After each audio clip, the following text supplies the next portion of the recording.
Well, coming right up, a shorter than usual podcast episode featuring the star of last season's #1 series in all of network television. That's next on Brio TV, the podcast.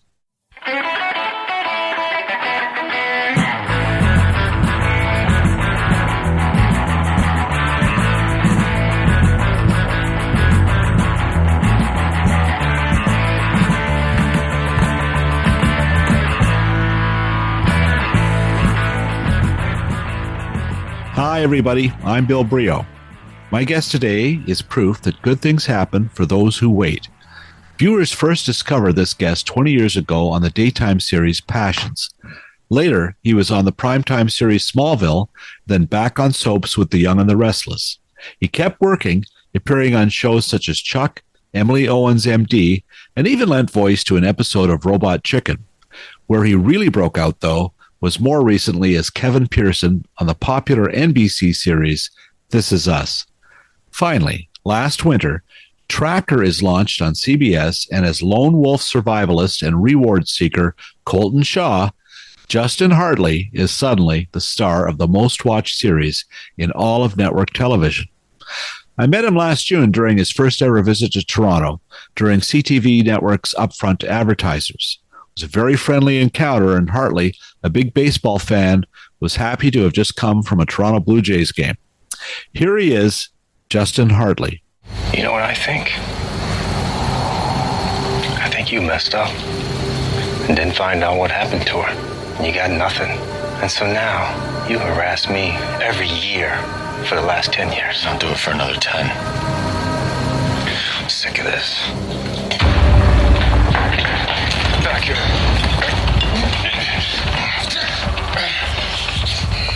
I'm gonna prove it was you.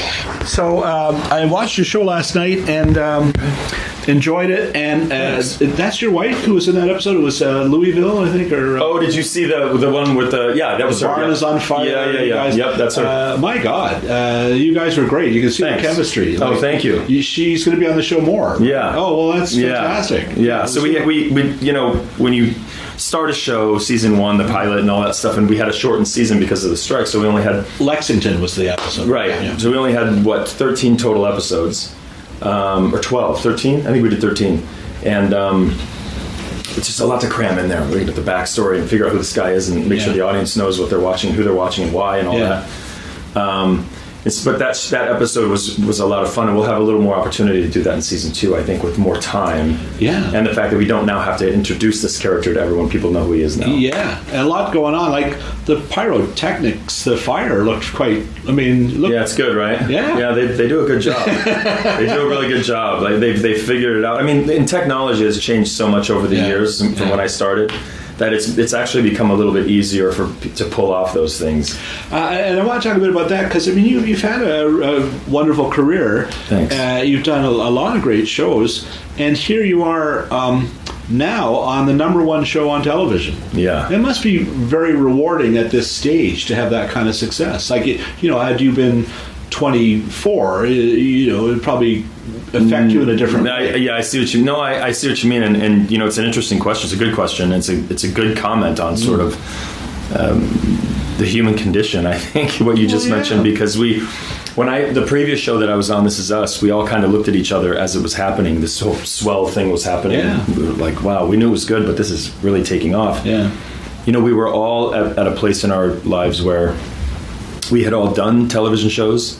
We had all been there, and we had all seen television shows go away. Right. So we had kind of tasted the sour and the sweet. I think all of us had, the entire cast. Mm-hmm. And so we were sitting there going, well, this is something that you savor the flavor of this because you don't know how long it's going to last. Yeah. And now to have it again is pretty crazy. It's been just wonderful. The work and the effort that we put into this show is tremendous, and then to see it pay off in terms of how people are enjoying it and how many people are watching it is just really wonderful. It's a fun showcase for you, right? I mean, you get to be front and center and involved. It reminds me a bit, and no one else will make this connection, but years and years ago there was a show, Route to 66, where there was these two guys driving all over the place helping people. Uh-huh. And your character is sort of showing up, and he's a tracker, obviously, which makes it different. But there's something very appealing about that, about the the lone gun who's sorting stuff. I think so too. The justice of it all, right? Yeah. The guy who's going to come into town and here we go. He's a fixer, really, kind of like I'm going to fix this mess and figure out what went wrong and help people that are disenfranchised in a way, right? Or that no one's going to help them for whatever reason that might be, or people are telling them they're crazy or what's going on, and he comes in and he kind of. And it's fun. There's this opportunity for guest stars on every episode, right? Because you're going to be involved in something else different. And big opportunities. I mean, opportunities for actors to come in and really sink their teeth into a really meaty character. Yeah. Get 6 or 7 days in there where they're really fun for you going to work. Fun for me too. Yeah. Now, this is produced, is it out in the West Coast in BC? Is that where you're shooting? And you've worked there before, right? You've done a couple of shows. I did a show called Smallville there for a long time. Yeah. I did another show called Emily Owens there for a really brief amount of time. Oh, yeah. No one really watched that. What's her name's daughter? Sorry. Mamie Gummer. Mamie Gummer. Yeah, that was me and Michael Rady and all those guys. That was fun. Yeah. Short-lived but fun. And now we're back. Don't go away. We'll be right back with Justin Hartley.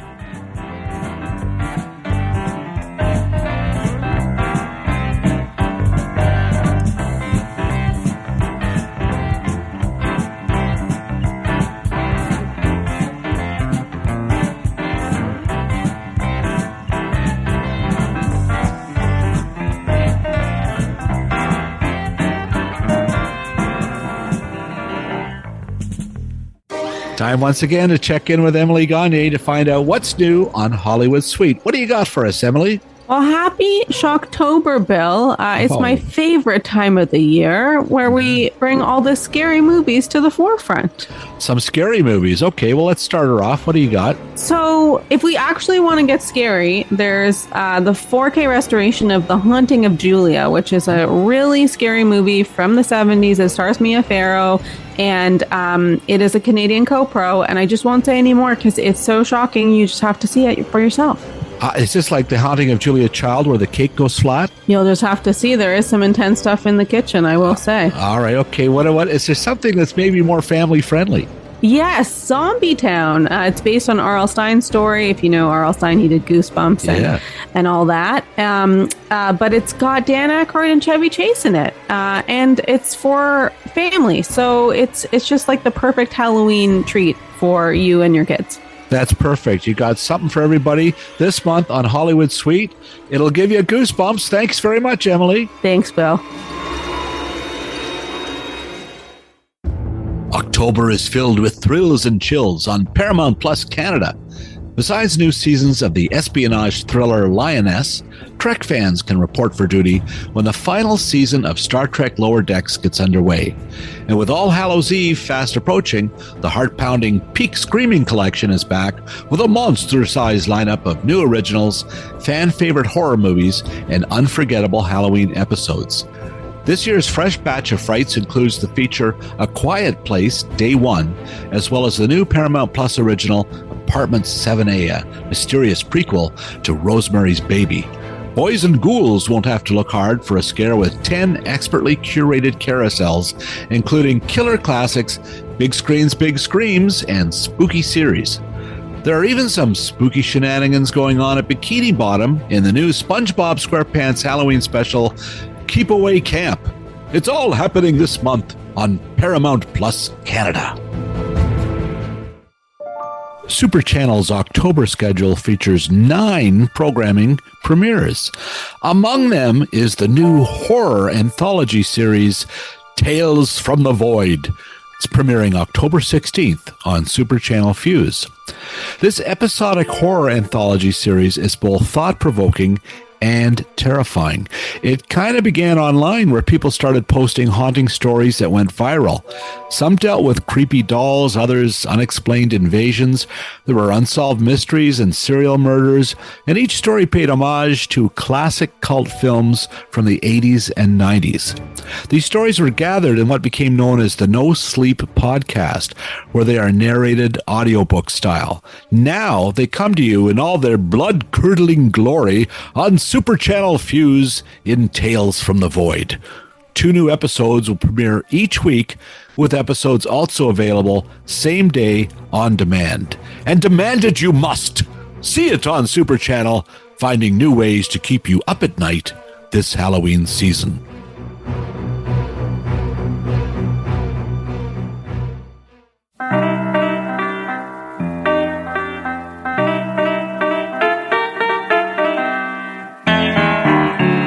And here he is again, Tracker star Justin Hartley.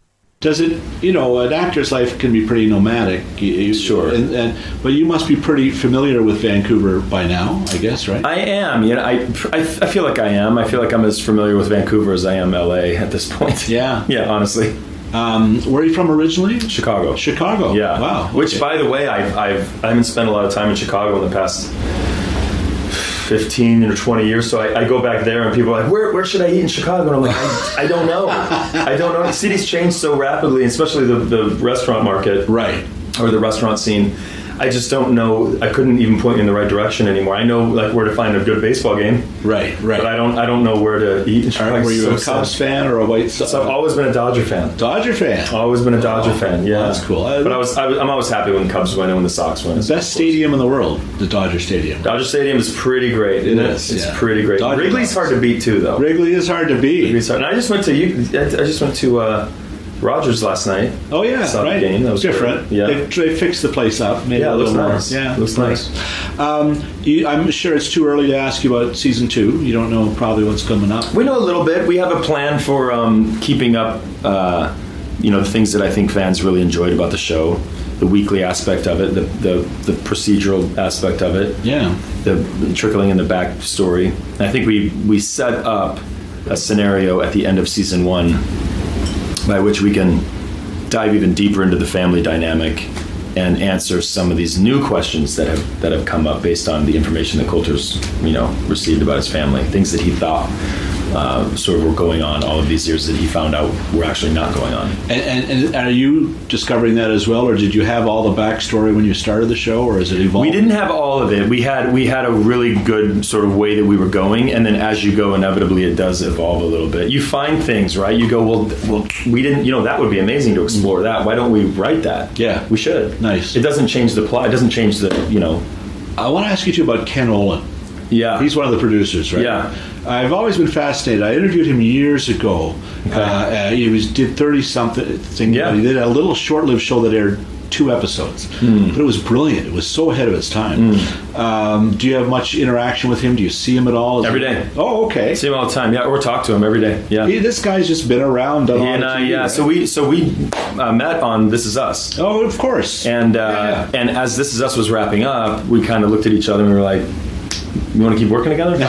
Really? Yeah. So we found this book, The Never Game, and we were able to adapt it for television and get the studio excited about it and the network excited about it, and they gave us an opportunity. We made a pilot. They liked it. They put it on after the Super Bowl, and now here we are.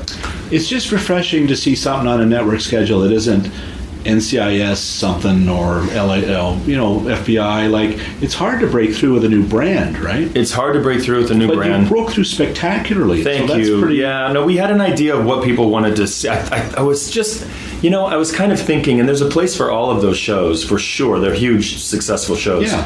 And I just thought, man, what we don't have on TV is this kind of throwback. Like you were saying, Route 66. Route 66. Those kind of shows where you everybody enjoyed them. They were great, and they just don't exist anymore. And we were looking at each other, and I'm like, why? Why don't they exist anymore? Because people don't. Are people afraid to take the chance on something that isn't, already a brand, and that it's not a spin-off? And apparently not. They gave us an opportunity, yeah. And people are really enjoying it, which is pretty humbling, and also like. Ken says things like, yeah, I knew I was right, I told you so. I say things like, it's very humbling and thank you for watching. Right. So we're I kid. Ken is very grateful. But yeah, we had that idea, man. We looked at each other, we were like, where did those shows go? Yeah. There's a place for them right now. We could modernize it, of course. Yeah. but there's a place for that. People want to watch that stuff. Yeah, no, I think so. No, it works out really well. I'm sure you got other people to talk to. Are we good for time? What do we have? Yeah, no, you have one more minute. Another minute. Look at that. What are we going to do with ourselves? What do you watch? Do you have a chance to watch television? Are you watching anything that you're really into right now? Yeah, well, I've been watching a show that I really, really love, and because my schedule is pretty grueling. I'm in almost every frame of the show. Yeah. But there's this show on Apple TV called Dark Matter. Okay, yeah. I haven't watched it, but I've heard of it. Yeah, Joel Edgerton?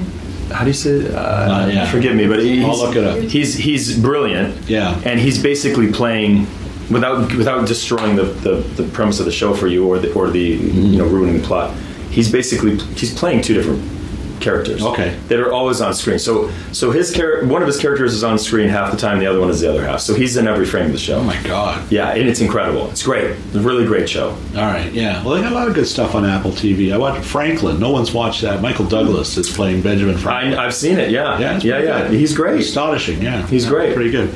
Well, I guess, we're going to let you get on to other stuff. Yeah, this is great, I man. don't want to hold you up, but lovely to meet you. Thank and you. Congratulations. Thank you so much. And I'm glad you had a chance to get a little bit of Toronto. Yeah, it was good. It was good. I'll have a little break here and then I'll go out to lunch here somewhere. It'll be fun. We'll have fun. Nice Thank to you, meet sir. I appreciate you. My pleasure.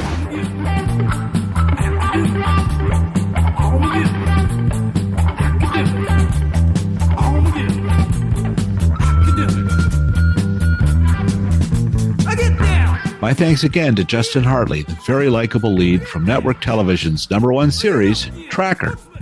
Sorry the episode was so short, but Hartley certainly made a very positive impression. The second season premieres Sunday, October 13th on CBS and streams on Paramount+. It also airs in Canada on CTV. Thanks to our tracker here at Brio TV, world-traveling lone wolf podcast producer, Phil Hong. Give it up to BJ Del Conte, Paul Boudra, and all the crispy critters, as well as piano man Stephen Dudley, for the music you hear on this podcast. Finally, thanks to you, listener. If you enjoyed this conversation, let us know with a like or a comment at Apple or Spotify or wherever you listen to podcasts. I'm Bill Brio, and thanks for listening.